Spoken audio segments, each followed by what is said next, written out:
सबसे पहले आज़ाद समाज पार्टी के राष्ट्रीय अध्यक्ष चंद्रशेखर आज़ाद का ये वीडियो आप देखिए। कहना चाहता हूं, अभी ईद का त्यौहार आ रहा है, हम भी ये देखेंगे और देश भी ये देखेगा कि सरकार उनको कितनी मदद करा के उस आयोजन को, उस त्यौहार को मनवाने में मदद करेगी, जैसे अन्य धर्मों को लगातार मदद कर रही है। क्योंकि भारत एक धर्मनिरपेक्ष राष्ट्र है। मोदी जी खत्म कर रहा हूँ, खत्म करिए तो आवाज का हाल देख लो आप क्या करिए, कंप्लीट करिए प्लीज। भारत एक धर्मनिरपेक्ष राष्ट्र है, लेकिन मैं ऐसा समझता हूँ जिनकी सरकार है उन्हीं की बात होगी। मुसलमानों की, जैनों की, सिखों की, रविदासियों की और बौद्धिस्टों की जो आंदोलन कर रहे हैं और पुलिस लाठी मार रही है, मैं समय रहते चेतित कर रहा हूँ। सरकार को चिंता करनी चाहिए कि बौद्धिस्टों का अपमान ज्यादा दिन बौद्धिस्ट बर्दाश्त नहीं करेंगे। महाबौद्ध विहार हमारा हक है और वो देना पड़ेगा। आपका बहुत बहुत धन्यवाद। जय भीम, जय भारत। चलिए हम बात करते हैं अब इस वीडियो को लेकर। जिस तरह से चंद्रशेखर आज़ाद ने लोकसभा में अपने भाषण में कहा कि ये देश धर्मनिरपेक्ष देश है और इस देश में जहाँ पर हर समुदाय, हर जाति, हर मज़हब के लोग अपने अपने त्यौहारों को मनाते हैं, यहाँ पर उन्होंने ईद को कोट करते हुए कहा है कि इसमें भी इन्वेस्ट करना चाहिए। और कहीं ना कहीं चंद्रशेखर आज़ाद का जो टॉन्ट था वो सरकार के ऊपर महाकुंभ के आयोजन या फिर ऐसे कई सारे हिंदू पर्व को लेकर जो आयोजन होते हैं उसमें सरकार का इन्वेस्टमेंट जो होता है, सरकार उसमें पैसे खर्च करती है, उसको लेकर चंद्रशेखर आज़ाद ने एक कड़ा रुख अपनाया है। और इस कड़े तेवर में सरकार और स्पीकर से सवाल करते हुए कहा है कि क्या हिंदुइज़्म को छोड़कर, हिंदू धर्म को छोड़कर जो भी जितने भी धर्म हैं, बौद्धिस्ट है, जैन है, पारसी है, मुसलमान है, इन सभी धर्मों के आयोजन और त्योहारों पर क्या सरकार खर्च करेगी। इन्हीं मुद्दों पर बातचीत करने के लिए आज हमारे साथ झारखंड से आज़ाद समाज पार्टी के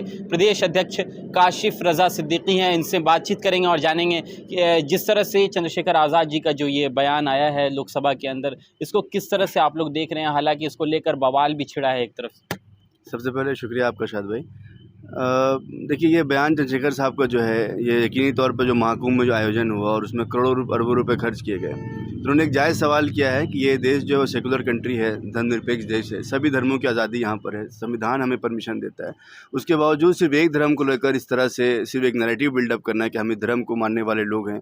और एक बात ये भी होती है जिसका धर्म होता है उसका राज होता है, तो वो इस्टेब्लिश हो रहा है इस कंट्री में। तो क्या ईसाई इस देश में नहीं है, मुसलमान नहीं है, सिख नहीं है, बुद्धिस्ट नहीं है, जैन नहीं है, लिंगायत नहीं है, वो सारे लोग, वो तबके के लोग जो नोमैटिक ट्राइब्स हैं, जो कि धर्म को नहीं मानते, जिनको एथीस्ट कहते हैं, तो संविधान सबकी इजाज़त देता है, सबको बराबर का अधिकार देता है। तो किसी एक धर्म के प्रति उनका जो झुकाव है वो उसी सवाल को उन्होंने किया है। क्या जब ईद आएगी तो क्या ईद में फिर आयोजन होगा?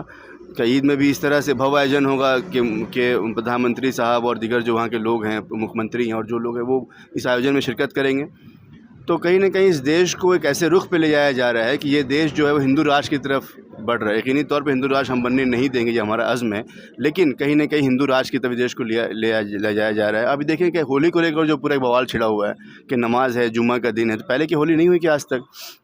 इस होली को सारे धर्म के लोग मनाते रहे हैं, कहीं कोई कंट्रोवर्सी नहीं है, कोई डिस्प्यूट नहीं है, लेकिन डिस्प्यूट क्रिएट किया जा रहा है। लोगों के बीच में नफरत के बीज बो दी गए हैं। अब उस पेड़ को उगने का, पेड़ को बढ़ने की जो तरीका होता है उसको खाद पानी देकर मजबूत किया जा रहा है। तो यकीनी तौर पर हम इसकी मजम्मत करते हैं, इसके खिलाफ है। चंद्रशेखर साहब ने इसी की तरफ निशानदेही की है कि जब इस देश संविधान पर चलेगा तो फिर तब हिंदू, मुस्लिम, सिख, ईसाई, लिंगायत, जैन, बुद्धिस्ट सारे लोग बराबर हैं, सारे लोग इस देश के रहने वाले, सबके लिए आयोजन होना चाहिए। इसी बात एक सवाल आपसे, जिस तरह से हिंदुइज़्म की राजनीति करने वाली या आरोप लगता है भारतीय जनता पार्टी पर, वो हिंदुत्व की बात करती है, उसी प्रकार से क्या ये कहा जा सकता है कि चंद्रशेखर आज़ाद मुसलमानों को और दूसरे धर्म के लोगों को लुभाने की कोशिश कर रहे हैं? देखिए, यहाँ पर लुभाने की बात बिल्कुल भी नहीं है। अभी इस देश में एक नैरेटिव बिल्डअप किया जा चुका है कि ये देश जो है वो एक धर्म से चलेगा, ये देश की मान्यताएं एक धर्म की मान्यताएं होंगी। तो क्या इस देश में जो बुद्धिस्ट हैं, जो मुस्लिम हैं, सिख हैं, ईसाई हैं, लिंगायत हैं, सिख और जो अलग अलग धर्म के लोग हैं, जो कबीरपंथी हैं, रविदासी हैं, क्या उनका धर्म नहीं होगा? उनका अपमान करेंगे क्या उनको भी धर्म को साथ लेकर चलेंगे? तो लुभाने की बात नहीं है, यहाँ तो बात सच करने की है, यहाँ तो बात है सत्य को स्थापित करने की, यहाँ तो बात है संविधान को स्थापित करने की। हम बाबा साहब अम्बेडकर को मानने वाले लोग हैं, विचारधारा पर काम करते हैं, और बाबा साहब अम्बेडकर संविधान जो दिया वो बराबर की बात करता था, बराबर की बात करता है। उसी संविधान को पूर्ण रूप से लागू करने के लिए हमें कोशिश कर रहे हैं। और चंद्रशेखर आज़ाद साहब जैसे लोग जो हैं वो इसी चीज़ को लोगों तक पहुंचाना चाहते हैं कि भारत जो है संविधान से चलेगा, किसी एक धर्म, किसी एक जात से नहीं चलेगा। इसका इम्पैक्ट ज़मीन पर क्या देखने को मिलेगा? देखिए, बिल्कुल दिख रहा है, हमारे पास कई फ़ोन कॉल्स आ रहे हैं और कई पूरे देश में एक जो उत्साह आप देख रहे हैं कि कोई आदमी मज़लूमों की बात कर रहा है। इस देश में ऐसा माहौल बन चुका था कि एक ख़ास धर्म के बारे में बात की जा रही थी। लेकिन अब जो है मज़लूमों की बात करने वाले, शोषित वंचित समाज की बात करने वाला, वो समाज जो एकदम हाशिए पे चला गया, वो समाज जिसको हर वक़्त उनके ऊपर ज़ुल्म-सितम ढाया जा रहा है, वो समाज की बात करने वाला कोई आ चुका है। तो इसका रिज़ल्ट जो है बहुत मतलब लोगों को उत्साह बढ़ रहा है, लोगों का कॉन्फिडेंस बढ़ रहा है, लोग हमारे करीब आ रहे हैं और हमारी विचारधारा जो है वो पटल पे दिखना शुरू हो रही है। क्या इसी वजह से चंद्रशेखर पर हमले हो रहे हैं? बिल्कुल, यकीनी तौर पर जो मनवादी लोग हैं, जो चाहते हैं कि इस देश में संविधान ख़त्म हो जाए, जो चाहते हैं कि हिंदू राष्ट्र ये देश बन जाए, वो यकीनी तौर पर चाहते हैं कि ये चिराग जो रोशन हुआ है, उसको बुझा दिया जाए। तो मथुरा में भी चंद्रशेखर साहब वहाँ पर गए थे, हमारी जो बहन थी वहाँ, जो शुल्काश की बहनें थीं, उनके बारात को रोका गया। तो वहाँ पर गए थे उनके बात को सुनने के लिए, उनके आँसुओं को पोंछने के लिए वहाँ पर गए थे। उसके बाद जब वहाँ से वो निकले और जब दोबारा जो प्रोग्राम हमारा भुवनेश्वर में हुआ, तो एबीवीपी के लोगों ने हमारे लोगों की गाड़ियाँ तोड़ दी। तो इस तरह से जो पत्थरबाज़ी हो रही है, जो हमारे लोगों पर पथराव किया जा रहा है, गोली मारा गया, कई जगहों पर हमारी गालियाँ दी जा रही हैं, अपमानित किया जा रहा है। तो कहीं न कहीं चंद्रशेखर आज़ाद से पूरा देश के जो लोग मनुवादी ताकतें हैं, ख़ासकर भाजपा के जो लोग हैं, वो डरे हुए हैं। अब एबीवीपी के लोग, भाजपा, आरएसएस, ये जो विचारधारा है, जो ये चाहती है कि इस देश में हिंदू राष्ट्र स्थापित हो जाए, वो डरे हुए हैं चंद्रशेखर साहब से। इस मामले को लेकर क्या कुछ केस वगैरह भी हुआ है? जी, केसेस तो हमने फ़ाइल किया है। हमने चंद्रशेखर साहब ने पूरे 10 अभी मार्च में 2 दिन पहले हम लोगों ने पूरे देश में एक देशव्यापी आंदोलन किया। आपने देखा होगा जगह-जगह पर हमारे लोगों को डिटेन किया गया, नज़रबंद कर दिया गया 2 दिन पहले, 1 दिन पहले। झारखंड में भी हम लोगों ने प्रोटेस्ट किया, लखनऊ में बड़ा प्रोटेस्ट हुआ, उत्तराखंड में बड़ा प्रोटेस्ट हुआ।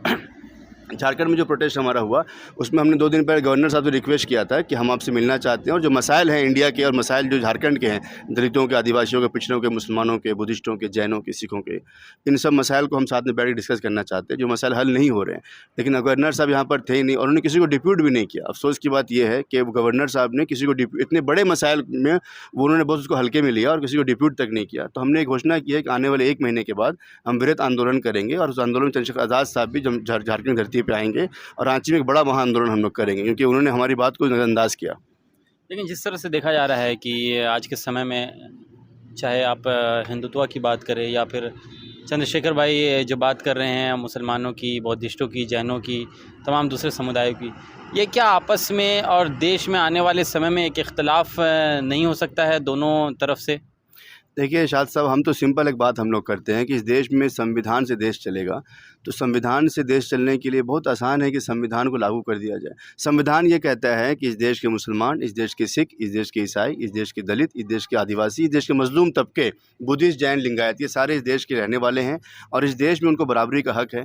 लेकिन जब से ये सरकार आई है, ख़ासकर जो भाजपा की सरकार आई है पिछले 10-11 सालों से, इस सरकार ने ये इस्टेब्लिश करने की कोशिश की कि इस सरकार हिंदुओं की सरकार है, ये सरकार मनवादियों की सरकार है, ये सरकार ब्राह्मणवादियों की सरकार है और ये सरकार ये इस्टेब्लिश करना चाहती है कि ये देश अब हिंदू राष्ट्र बनेगा और यहाँ पर जो है मनु का विधान चलेगा, या मनुस्मृति लागू कर दी जाएगी, संविधान को ख़त्म कर दी जाएगा। तो हम तो जोड़ने की बात तो हम कर रहे हैं, ये तो तोड़ने की बात कर रहे हैं। आप देखिए भाजपा के लोगों की स्पीचेस देखिए, झारखंड में चुनाव गुजरा कुछ दिन पहले, यहाँ के लोग स्पीच किस तरह देते थे, मुसलमानों को घुसपैठिया बोल रहे हैं, दलितों पर उत्पीड़न पे कोई बात नहीं कर रहे, आदिवासियों पे जुल्म सितम हो रहा है उस पर कोई बात नहीं हो रही है, इस देश में बेरोजगारी, सांप्रदायिकता चरम पर, नफरत चरम पर, उस पर कोई बात नहीं होती है।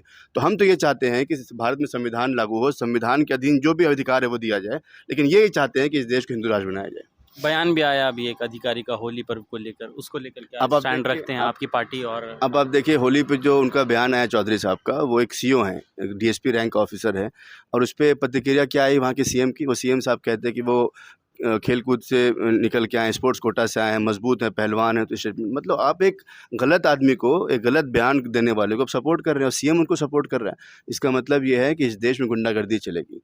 चंद्रशेखर आज़ाद साहब ने कहा, हमेशा अपने स्पीचेस में कहा है, पार्लियामेंट में कहा है कि जो गुंडे हैं उनकी जगह जेल होनी चाहिए, उनकी जगह पुलिस कमिश्नरेट में नहीं होनी चाहिए, उनकी जगह कोई सीओ बीडीओ में नहीं होना चाहिए, उनकी जगह वो लोग अगर एसपी बीडीओ सीओ अधिकारी बन जाएंगे तो ऐसे जुल्म सितम करेंगे। तो किसी भी तरह से हम ये होने नहीं देंगे। हमारे लोगों को, जो हमने आंदोलन की घोषणा की इन जुल्म सितम को देखते हुए, एट्रोसिटीज़ को देखते हुए, तो हमारे लोगों को झारखंड में, तो यहाँ पर क्योंकि वो यहाँ पर सरकार तो कहीं सेकुलरिज्म की सेकुलर सरकार है, तो ये यहाँ पर उस तरह जुल्म सितम नहीं है। ठीक है, यहाँ पर तो मामला अभी बहुत हद तक बेहतर है, लेकिन जहाँ भाजपा की सरकार जहाँ पर जिन जगहों पर, वहाँ पर हमारे लोग डिटेन कर लिया गया, नज़रबंद कर दिया गया और हमारे लोगों को जाने नहीं दिया गया।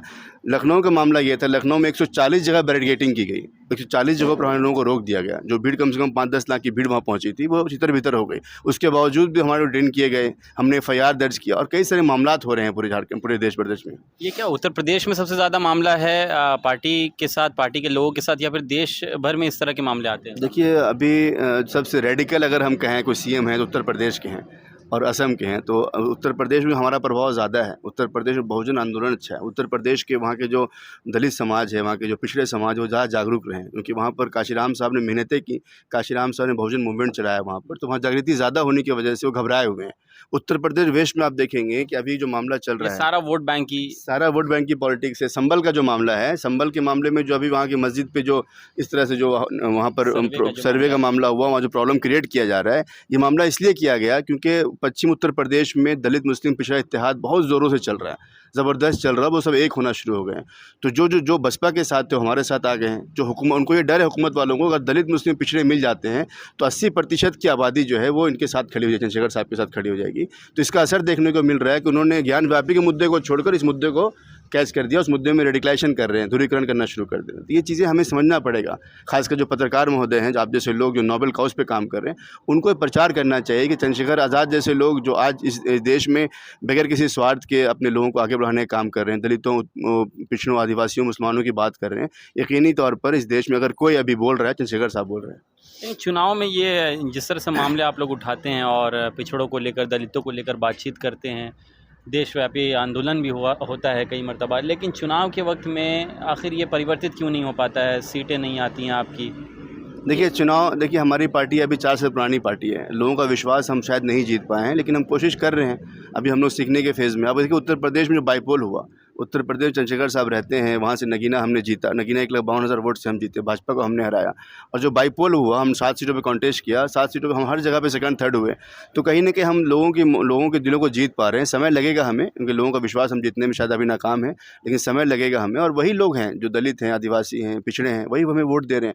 आप झारखंड के चुनाव को देखिए, झारखंड कुछ जगहों पर जो गाँव का इलाका था, जो पिछड़ा इलाका है, जैसे पांकी, हमें 25,000 वोट आया। डाल्टनगंज में हमें 14,000 वोट आया। विश्रामपुर में 7,000 वोट आया। मांडू में, जहाँ ये सारे इलाके वो इलाके हैं जहाँ दलित मुस्लिम बड़ी संख्या में, और वो हाशिए पे हैं, वो कहीं ना कहीं डेवलपमेंट वहाँ पर नहीं हो पाया, तो वहाँ पर हमें 11-12 हज़ार वोट भी आया। तो पहले चुनाव में हम लोग अगर 90,000 वोट लेके आते हैं और दूसरी पार्टियाँ 15-16 हज़ार वोट में सिमट गई, तो कहीं ना कहीं हम लोग आज हमें एक्सेप्ट कर, लेकिन समय लगेगा हम लोगों को। खासकर हमारी पार्टी उत्तर प्रदेश में बहुत बेहतर करेगी, और 2027 का चुनाव जो है वो हम बदलाव करेंगे ज़रूर वहाँ पर। चंद्रशेखर जी का बयान लोकसभा में दिया गया, और उस बयान को लेकर आगे किस तरह से आप लोगों का रुख रहेगा? जिस तरह से उन्होंने बात उठाई, तो क्या ये एक तंज था महाकुंभ के आयोजन को लेकर, या कोई और बात थी? देखिए, बिल्कुल, मैंने शुरू में आपको यही कहा कि ये देश संविधान से चलेगा। सारे लोग बराबर हैं, संविधान की नज़र में सारे लोग बराबर हैं। वो अमीर हो, गरीब हो, सब बराबर, सबको बराबर का अधिकार है। सबको अपनी आस्था को मानने का अधिकार है, अपने समाज को, अपने धर्म को मानने का अधिकार है, रीति रिवाज को करने का अधिकार है। लेकिन अभी देखिए, महाकुंभ के आयोजन में अरबों रुपए खर्च किए गए। महाकुंभ के आयोजन का ऐसा आयोजन बनाया गया जैसे कोई दुनिया में उससे बड़ा कोई आयोजन ही नहीं था। इसके पहले महाकुंभ हुए हैं, आपको पता होगा 2013-14 में जब महाकुंभ हुआ था, वृहत आंदोलन, बड़ा वो वहाँ पर आयोजन था। उसमें आज़म खान सब जिम्मेदार थे उसके, और उन्होंने जो स्ट्रैटेजी बनाई थी वो बहुत बेहतर स्ट्रैटेजी थी। लोगों, वहाँ पर एक भी डेथ नहीं हुआ। कितने डेथ हुए, कितने लोगों के लाशों को छुपा दिया गया। तो जहाँ आवाज़ उठा रहे हैं तो हमारे लोगों को पत्थर मारा जा रहा है, गोली चलाई जा रही, गाली बका जा रहा है। तो यकीनी तौर पर इस देश में बदलाव की लहर चल चुकी है, और मुझे ऐसी उम्मीद है, जो मैं देख पाता हूँ कि मैं जिम्मेदार बनाया गया हूँ पश्चिम उत्तर प्रदेश का, मैं ये देख पाता हूँ कि उत्तर प्रदेश पश्चिम से, जहाँ पर 150 ऊपर सीटें हैं, वो सीटें हम जीतने में कामयाब होंगे। और बड़ा नैरेटिव जो है उत्तर प्रदेश से, क्योंकि सबसे ज़्यादा जुल्म सितम जो है उत्तर प्रदेश में है, तो वहाँ से ये जो है, ये रोशनी का चिराग, जो रोशन चिराग है, वहीं से प्रज्वलित होगा और वहीं से आगे बढ़ेगा। मतलब आने वाले समय में देखा जा सकता है कि देश की राजनीति में एक अलग मकाम आप लोग बना रहे हैं। बिल्कुल, हम लोग कोशिश कर रहे हैं, और यकीनी तौर पर अगर जनता का साथ रहा, लोगों का साथ रहा, और अल्लाह की रहमत रही, तो हम लोग यकीनी तौर पर उत्तर प्रदेश से इस इनकलाब को शुरू करेंगे। सरकार बनने और बनाने में अहम रोल। बिल्कुल, सरकार बनने बनाने में उत्तर प्रदेश से 27 में हम लोग अहम रोल अदा करेंगे इंशाल्लाह। चलिए, बहुत बहुत धन्यवाद बातचीत के लिए। तो ये हमारे साथ काशिफ रज़ा सिद्दीकी, झारखंड प्रदेश अध्यक्ष आज़ाद समाज पार्टी, इनसे हम बातचीत कर रहे थे, लंबी बातचीत। और ख़ासकर इस बातचीत में ये निकल कर सामने आया है कि जिस तरह से देश के अंदर तमाम धर्म, जाति, मज़हब, समुदाय के लोग रहते हैं, लेकिन भारतीय जनता पार्टी के ऊपर जो आरोप लगता है, एक धर्म की पॉलिटिक्स करने का, और उसी को लेकर चंद्रशेखर आज़ाद ने लोकसभा के अंदर दिए गए बयान और उसके बाद हंगामा, और कहीं न कहीं ये दर्शाता है कि देश में अगर हिंदू जो धर्म है उसके आयोजन में अगर सरकार पैसे खर्च करती है तो सभी धर्मों को एक चश्मे से देखा जाए, ना कि किसी एक धर्म को लेकर आप बहुत ज़्यादा ध्यान दे रहे हों और बाकी धर्मों को आप किनारे लगा दें। इस वीडियो को आप शेयर कीजिएगा और आप अपनी राय कमेंट सेक्शन के माध्यम से ज़रूर दीजिएगा।